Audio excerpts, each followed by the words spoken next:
October 2025. The image is grainy, captured from a computer screen. It's a Twitch stream. We see Daniel Naroditsky, Danya, as hundreds of thousands of fans call him, but something is wrong. He's not the man they know. He's not the energetic, sharp, smiling teacher who makes the world's most difficult game feel like a conversation. He looks tired. His eyes seem unfocused. The chat, usually a waterfall of praise and strategic questions, slows. It fills with question marks. Danya, are you okay? Is he sick? What's wrong? He tries to speak, but the words don't connect. This isn't the man who just won the US National Blitz Championship with a perfect, undefeated score. This isn't the Stanford graduate who writes chess columns for the New York Times. This isn't the mind that moves like lightning. This is a man who looks lost. It is one of the last times anyone sees him alive. This is the Danya the world knew, the Prodigy, the 11-year-old boy who conquered the world, winning the World Youth Chess Championship, the 18-year-old who earned the title of grandmaster. But his real breakthrough wasn't winning. It was sharing. He turned on a camera and translated genius for the rest of us. He didn't just play, he taught. He didn't just show his brilliance, he showed his joy. He built a global community, a classroom of nearly 500,000 students, all learning from a master who felt like a friend. He was the most accessible, most trusted, most beloved voice in the game. He was on top of the world. 2 days after that final strange stream, he's gone. October 19th, 2025. Daniel Naroditsky dies. He is 29 years old. The news fractures the chess world. It's not just sadness, it's shock. His family calls his passing unexpected. They ask for privacy.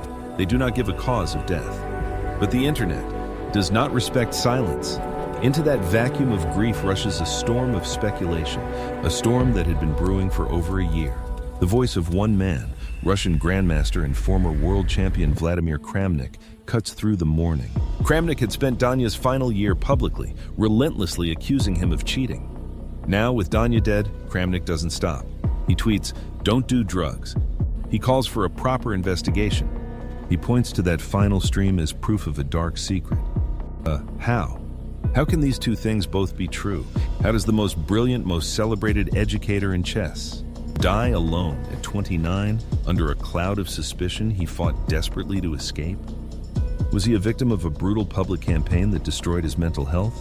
Or was he a man hiding a private torment so deep that not even 500,000 fans could see it? This isn't a chess story. It's a story about the price of a public life and what happens when the game turns against you.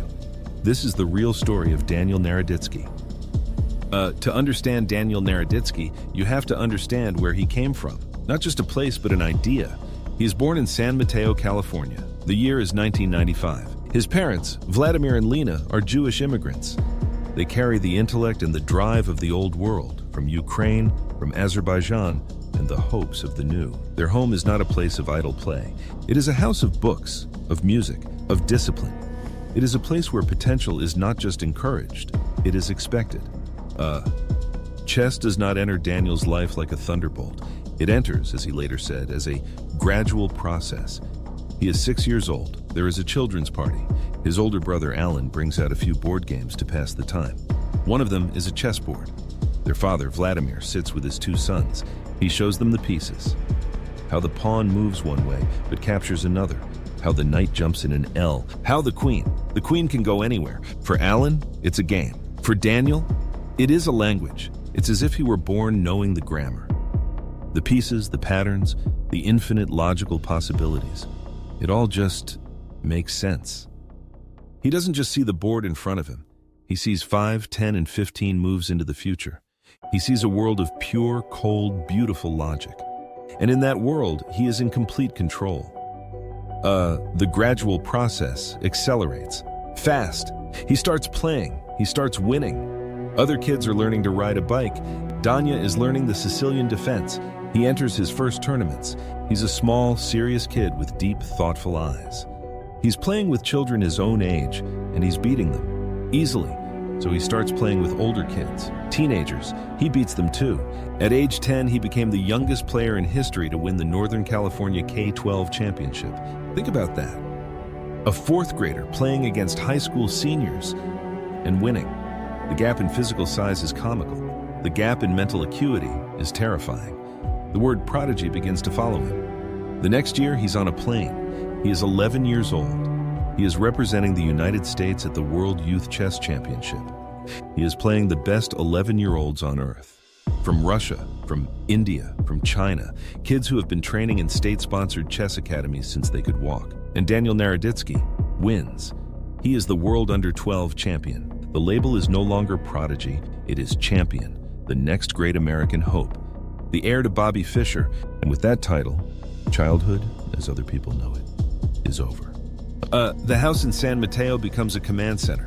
The pressure is immense. The path for a talent this great is narrow, and it is brutal. It demands total monastic devotion. School is a distraction. Friends are a liability.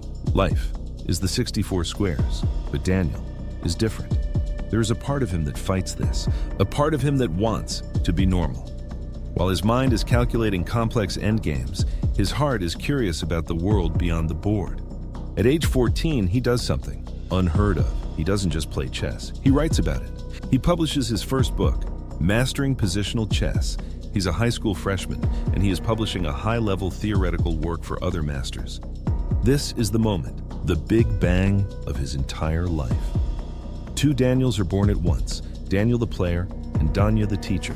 One is a cold, calculating grandmaster focused on victory. The other is a warm, empathetic communicator focused on sharing. And for the rest of his life, these two selves will be locked in a desperate, brilliant, and tragic struggle. This is the real struggle of Daniel Naroditsky. It is not a story of rejection. He was never rejected. He was from day one chosen. His struggle wasn't against poverty, it was against expectation. The world wanted him to be one thing, a machine, a warrior, the next world champion. He was expected to drop out of school, to go all in, to sacrifice his youth at the altar of chess, and Daniel says no. This no is his first great act of rebellion. He insists on a normal life. He goes to a normal high school. He graduates. And then he makes a choice that sends shockwaves through the elite chess world. He applies to college, not just any college. He applies to Stanford, one of the most demanding, academically grueling universities on the planet. The chess world is appalled. This is a waste of his talent, a distraction. These are his peak years. He should be in a training hall in St. Louis, not a library in Palo Alto. He gets in, and in 2014, just 1 year after officially earning the title of grandmaster at 18, Daniel Naroditsky enrolls as an undergraduate. He studies history, he reads about empires and revolutions, and the broad sweep of the human story. He is living a double life. By day, he is a normal college student, drowning in homework. By night, he is an elite grandmaster, trying to keep up with the best players in the world, who are training 12 hours a day while he's in a lecture on the Roman Republic. The struggle is to be both, and it is breaking him. The survival job in this story isn't waiting tables. It's trying to be a 20-year-old with a social life, while also being a world-class, monkish-level analyst. He can't do it. The player is at war with the student, so he takes a gap year. The chess world breathes a sigh of relief. Finally, he's come to his senses. He throws himself into the professional circuit. He travels. He plays in the biggest tournaments. He lives the life he was supposed to live, and he discovers a terrible truth. He's lonely. The grind is soul-crushing. The life of a tournament professional is empty. It's just hotel rooms and pressure and the crushing weight of a single-minded pursuit. He's surrounded by people, but he is completely, utterly alone. The dream is a nightmare, so he does the unthinkable again. He goes back to Stanford. He chooses the library. He chooses the history books. He chooses to be a person. He turns his back on the one true path of the chess prodigy. In the eyes of the hardliners, he has failed. He has given up. He has wasted his potential. He graduated in 2019 with a degree in history. He is 23 years old. He is a grandmaster. He is a Stanford alumnus. And he has no idea what to do with his life. He is overqualified for the real world, and he is a deserter in the chess world. He is a man with two brilliant halves and no whole. He is a genius who is completely, totally lost. And then the world changes. The year is 2020. A global pandemic forces humanity indoors. We are isolated. We are bored. we are terrified, and we are all online. A Netflix show called The Queen's Gambit lands. And suddenly, everyone wants to play chess. The game explodes. Chess.com, Le Chess, their servers are melting. Millions of new players are picking up the pieces for the first time. And they are all asking the same question: how do I get better? They go to YouTube, they go to Twitch, and who do they find? They find a generation of old-school grandmasters, brilliant men, but also academic, dry, impenetrable. They speak in a code of rooklifts and fianchettoed bishops that means nothing to a beginner. The new, massive audience is locked out. And then, Daniel Naroditsky turns on a webcam. He's working as a coach and resident grandmaster for the Charlotte Chess Center. He's at home, like everyone else. He hits go live, and this is the breakthrough. It's not a tournament. It's not a trophy. It's a microphone. The world doesn't meet Grandmaster Naroditsky. They meet Danya, and Danya is different. He's young, he's funny, he's energetic. He's not just talking at them, he's talking to them. He laughs. He celebrates a good move. He groans loudly when he makes a blunder. He makes complex mistakes. A grandmaster making mistakes and laughing about them. This, for the millions of new players, is a revelation. His stream is not a lecture hall. It's a conversation. It's a community. And all that wasted time, all those bad decisions, suddenly they become his greatest strength. That Stanford history degree, it wasn't a distraction. It was a 4-year education in how to communicate complex ideas, how to tell a story. That struggle for a normal life, it wasn't a weakness.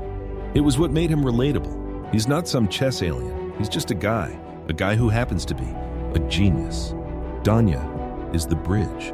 He is the one man on earth who can stand in the world of the absolute elite and turn around and translate what he sees to the rest of us. He doesn't just say, "This move is good." He says, "Here's why this move is good. Here's what my opponent is thinking. Here's what he's afraid of. And here's how we're going to punish him." He turns a game of logic into a drama of emotion. The numbers are staggering.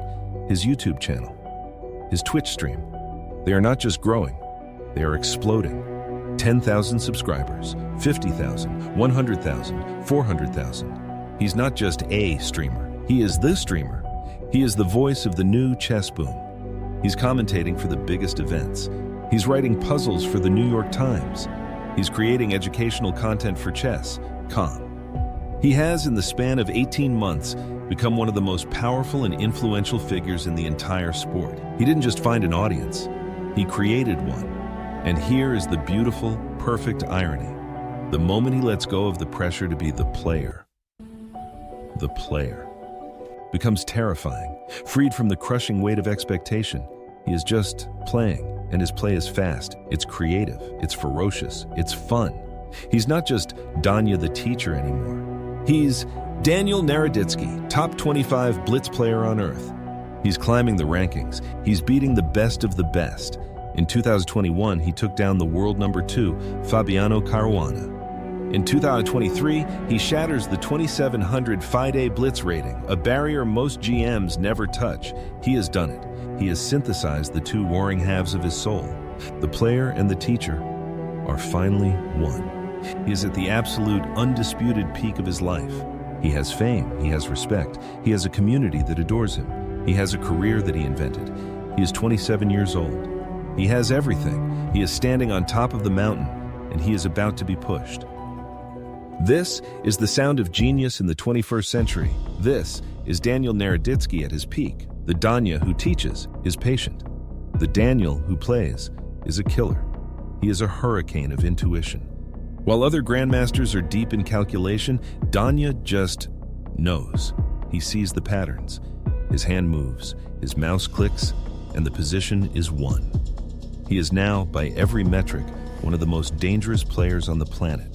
In 2021, he sits across from Fabiano Caruana, the world's number 2 player, a man who nearly won the world championship, a classical titan, and Danya dismantles him. It's not just a win, it's a statement. The streamer just unseated a king. But he's just getting started. In 2023, he does something few players ever will. He breaks the 2700 FIDE blitz rating barrier. To a casual fan, it's just a number. To a chess professional, it is a wall of fire. It is the line that separates the great from the gods.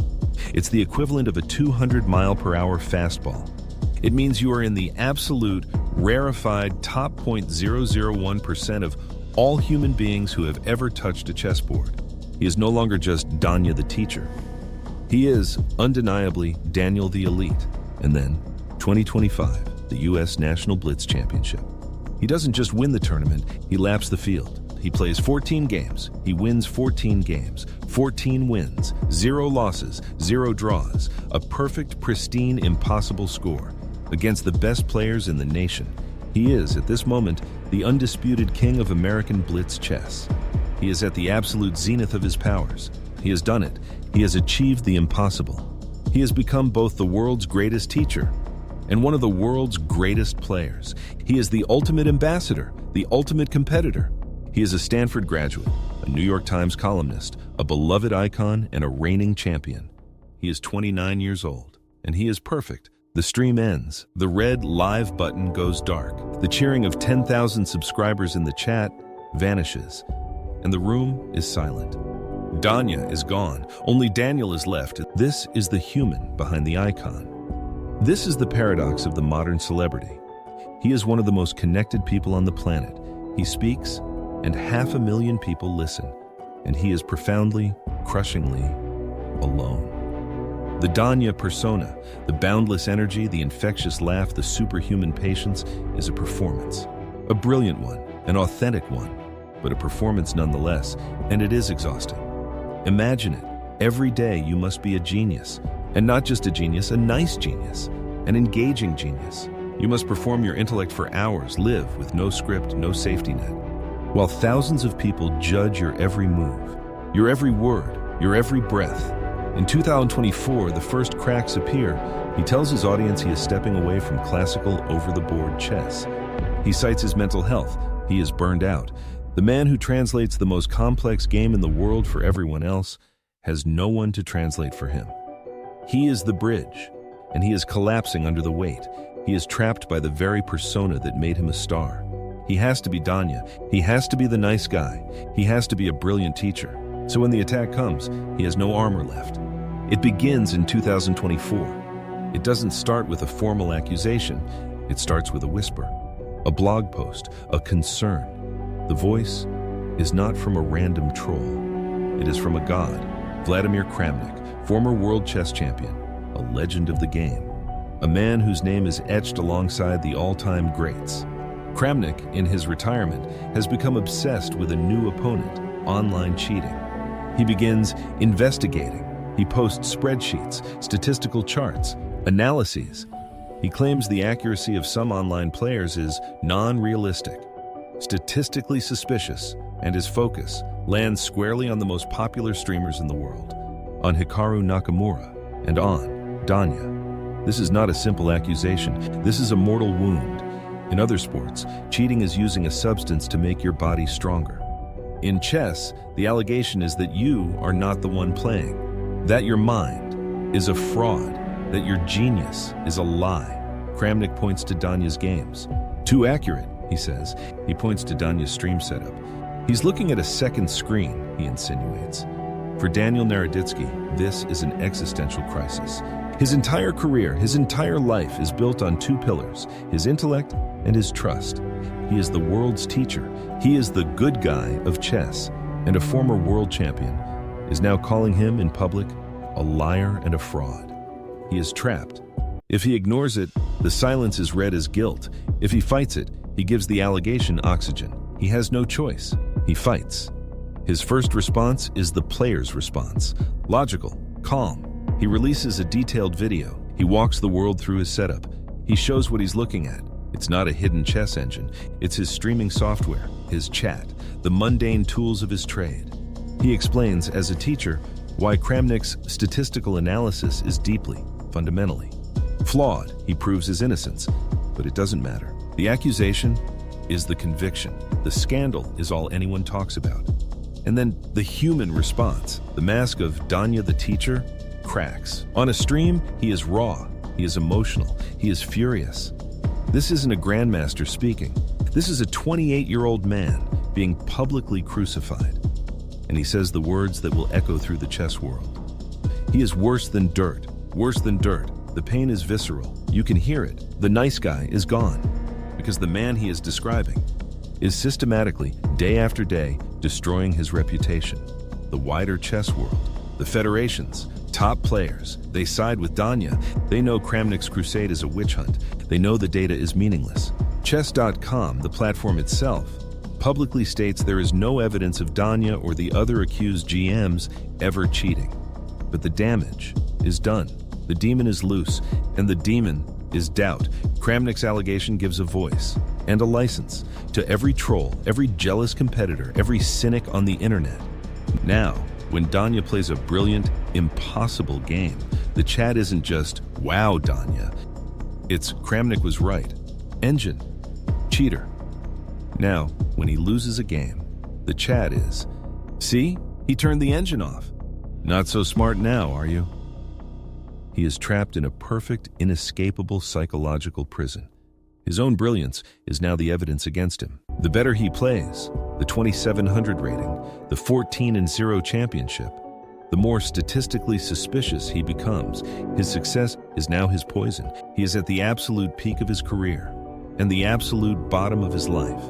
He is winning the biggest trophies of his life and reading comments that call him a fraud. He is teaching 500,000 people, and he is being relentlessly, publicly, bullied by a legend. He becomes isolated. Friends and colleagues, they see the toll it's taking. But what can they do? How do you fight a ghost? How do you disprove a concern? The controversy becomes him. It's no longer Danya the teacher. It's Danya, the guy Kramnik accused. The accusation didn't have to be true. It just had to be said. It just had to be loud enough and repeated often enough to turn a man of pure genius into a man of pure doubt. And this is the man we see in October 2025, a reigning champion, a beloved icon, and a human being who is at his breaking point. The year is 2025. It is the final year of Daniel Naroditsky's life, and it is, by all accounts, his greatest. This is the tragedy. This is the central, impossible contradiction. The man who is breaking is also winning. The public harassment, the constant doubt, the poison seeded by Vladimir Kramnik, it should have destroyed his game. It should have sent him into a spiral of losses. Instead, Danya plays like a man possessed. It is as if, with his words silenced by the endless online debate, his pieces are the only response he has left, and they are speaking. They are shouting. In 2025, he enters the US National Blitz Championship. The field is a murderer's row of American talent. He doesn't just win, he achieves perfection. 14 games, 14 wins, 0 losses, 0 draws, 14. And, oh, it is a score that shouldn't be possible. A feat of superhuman consistency and brilliance. It is a performance so dominant, so flawless, that it silences everyone. It is, in effect, his final, decisive 14-move combination against his accusers. He is, at this moment, the undisputed, untouchable Mayantasi champion. And he is empty. The win doesn't bring joy, it brings quiet. Friends say he seems distant. The boundless Danya energy is flickering. He is still teaching, still fulfilling his duties at the Charlotte Chess Center. But the light is dimming. He is a man going through the motions of a life he perfected.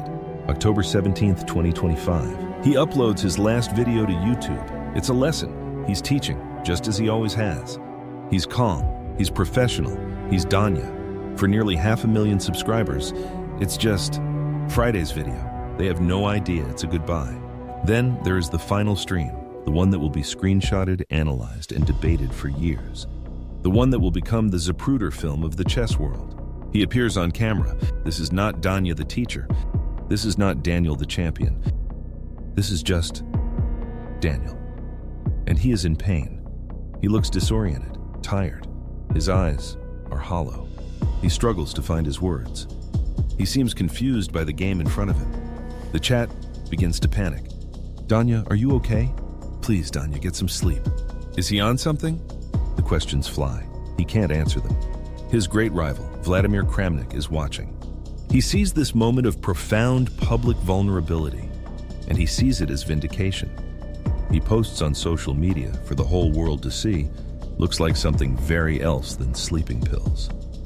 He is, in real time, accusing a man who is clearly in the middle of a mental health crisis of being a drug addict. The stream ends. The screen goes dark. 2 days pass. October 19th, 2025. Daniel Naroditsky dies. He is 29 years old. The news does not compute. It is a shockwave that cracks the foundation of the entire chess community. 29. He wasn't sick. He wasn't in an accident. He was 29. The announcement comes on October 20th from the Charlotte Chess Center and from his family. The word they use is unexpected. They ask for only one thing: privacy. They do not release the cause of death. They are a family shattered by an incomprehensible loss, begging the world for a moment of peace. They do not get it. The vacuum of silence is instantly filled by the noise of speculation. The internet, which he had mastered, turns on his memory, and the loudest voice is Vladimir Kramnik's. With Daniel's family still in the first raw hours of their grief, Kramnik tweets, "Don't do drugs." Then he demands a proper investigation. He fans the flames of the very conspiracy theories that haunted Danya's final year. He takes this human tragedy and frames it as the conclusion to his personal crusade. He desecrates a family's grief for a victory lap.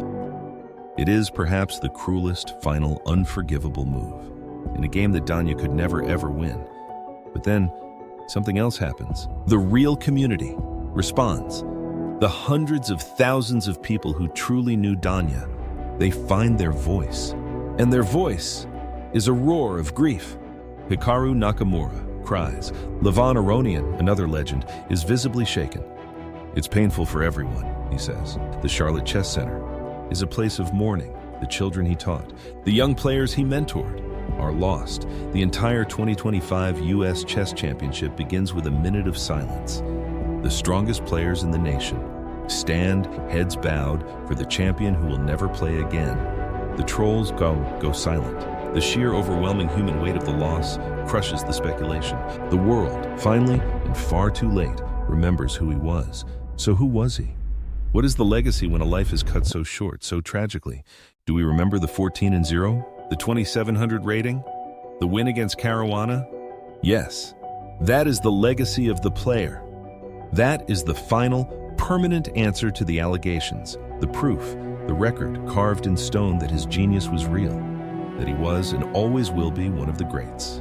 Do we remember the controversy, the dark final year? Yes, we must.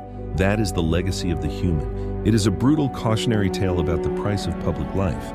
It is a story about how doubt can be weaponized, how a man can be bullied to death. It is a mirror held up to the darkest corners of the internet. But that is not how he lives on. His true legacy is happening right now. As you watch this, somewhere in the world, a 12-year-old kid is opening YouTube. She just learned how to play chess. She's confused by the Ruy Lopez. She's intimidated. She thinks, "I'm not smart enough for this." She types "how to play chess" into the search bar, and she finds Danya. She clicks on a video, and a young, energetic, smiling man appears. And he doesn't talk to her. He talks to her. He says, "It's okay to be confused." This is a tricky opening. Let's break it down together. He makes her laugh. He makes a blunder himself and groans and shows her how to fix it. And for that 12-year-old girl, everything changes. Chess is no longer intimidating. It's fun. He's not just teaching her chess, he's teaching her curiosity. He's teaching her that it's okay to fail. He's teaching her the joy of thinking. This is his immortality. Daniel Naroditsky's life is not defined by its ending. It is defined by what he set in motion. His work, his passion, his kindness, it all exists in the eternal present tense. He is not gone. He is simply everywhere. He is in a beginner who is no longer afraid. He is for every student who feels less alone. He is in every player who finds joy in the 64 squares. He was a man who carried the suffocating weight of genius. And his solution was to give that genius away, for free, to anyone who asked. It was a revolutionary act of generosity.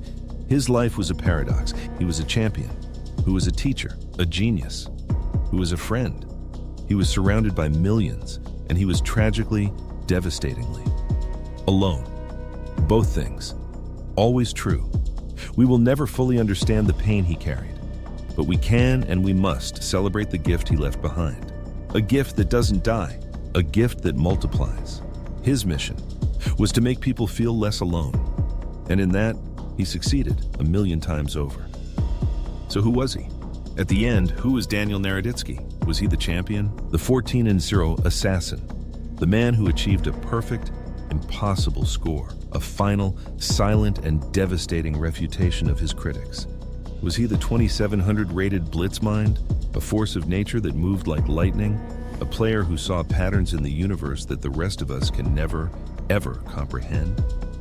Was he the cold, logical prodigy, the 11-year-old world champion, the heir to Fisher, a mind destined for greatness from the moment he first touched a piece? Or was he Danya? Was he the teacher? The smiling, energetic, patient friend on the other side of the screen? The man who made millions feel smart? The man who would intentionally blunder in a stream just to show his students how to recover from a mistake? The man who laughed at his own errors, who demystified genius, who tore down the walls of an elite, intimidating world and invited everyone inside? Was he the Stanford graduate, the historian, the communicator, the man who understood that a story was more powerful than a statistic? Or was he the victim? Was he the man in that final grainy stream? The hollowed-out, exhausted, and confused 29-year-old, publicly breaking down while the world pointed, speculated, and diagnosed? Was he the target of a relentless, obsessive campaign of public harassment?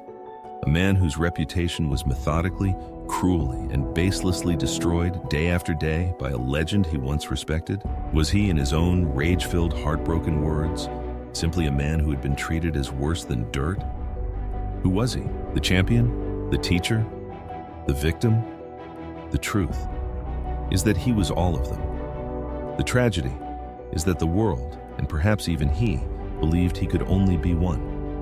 We want our icons to be simple. We want them to be the champion, or we want them to be the teacher. We are not comfortable with the paradox. We are not comfortable with a man who is both a superhuman genius and a fragile, vulnerable human being.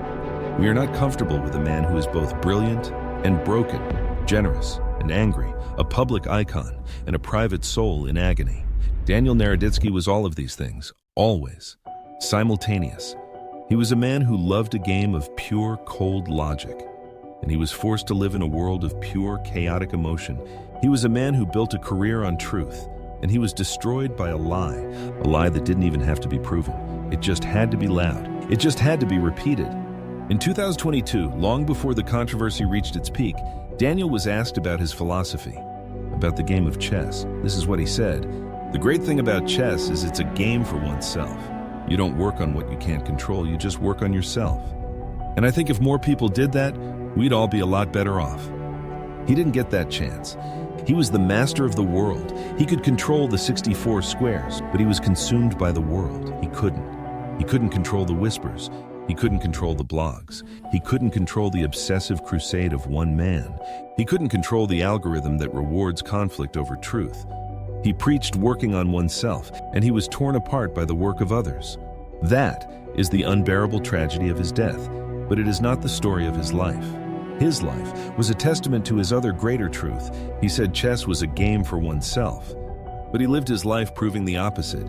He took the most solitary, most internal, most individualistic pursuit on earth, and he turned it into a community. He turned it into a classroom, a celebration, a conversation. He used this game for oneself to make millions of people feel less alone. That is the legacy. The noise of the accusations will fade. The spreadsheets will be deleted. The cruelty of a few will be remembered as a dark, shameful footnote. But his teaching, his joy, his voice, that is now permanent. It exists forever in 1,000,000 saved videos, in 1,000,000 new players. It is a gift that cannot be tarnished. It is an energy that cannot be destroyed. The person is gone. The champion is gone. But the teacher is immortal. He wanted to know that it was worth it, that all the pain was worth it. If just one person felt less alone, millions feel less alone because of you, Danya. Millions. Mission accomplished. Rest in peace.